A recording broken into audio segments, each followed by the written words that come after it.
இன்றைக்கி ஒரு குட்டி கிராஃப்ட் ஸ்ரீ ஸ்டார்ஸில் பார்க்கலாம் வாங்க. இந்த வுட்டன் ஆரோஸ் பாயிண்ட் பண்ணது நான் ஹாபி கிராஃப்டில் வாங்கினேன். ரொம்ப அழகாக இருந்தது. பார்த்தோன்னே இதில் ஏதாவது பண்ணணும், குழந்தைங்களுக்கு ஏதாவது ஒரு பாசிட்டிவ் நோட் இதில் கொடுக்கலாம் அப்படின்னு தோணுச்சு எனக்கு. ஸோ இதை வந்து கலர்ஃபுல்லாக பண்ணிவிட்டு என்ன பண்ணுறேன்னு பாருங்கள். ஸ்கெச்சஸில் தான் ஃபுல்லாமே பண்ணியிருக்கேன். குழந்தைங்களுக்கு எப்போவுமே இந்த மாதிரி பாசிட்டிவ் நோட்ஸ், அவங்க என்ன வேல்யூ பண்ணுறாங்க, அவங்க எப்படி இருக்கலாம் அப்படின்னு அவங்க கண்ணு முன்னாடி வச்சா அவங்களுக்கு எப்போவுமே அது யூஸ்ஃபுல்லாக இருக்கும். அதுக்கப்புறம் அவங்களோட ஸ்ட்ரென்த் என்ன, அவங்க என்ன அப்படிங்கிறதும் எழுதியிருக்கேன். ஒரு பக்கம் பாசிட்டிவ் நோட்டும், ஒரு பக்கம் யூ ஆர் அப்படிங்கிறதும் எழுதியிருக்கேன். பாருங்கள்.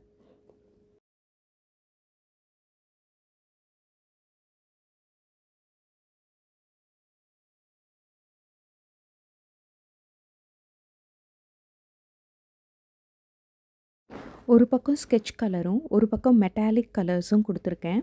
ரொம்ப நல்லா இருந்தது பார்க்குறதுக்கு. ஆனால் இதில் ஸ்கெச்சஸில் எழுத முடியல. அதனால் நான் பிளாக் பெனில் நான் எழுதினேன். Be positive, be kind, stay humble, grateful, dream big, work hard, show grace, speak the truth, changes makes you stronger அப்படின்னு ஒரு பக்கமும், இன்னொரு பக்கம் you are special, important, valued, brave, fabulous, powerful, capable, talented. Your mistakes are changes to லேர்ன்னு எழுதியிருக்கேன். இந்த குட்டி craft உங்களுக்கு பிடிச்சிருக்கும்னு நினைக்கிறேன். அடுத்த வீடியோவில் பார்க்கலாம். Take care. பாய்.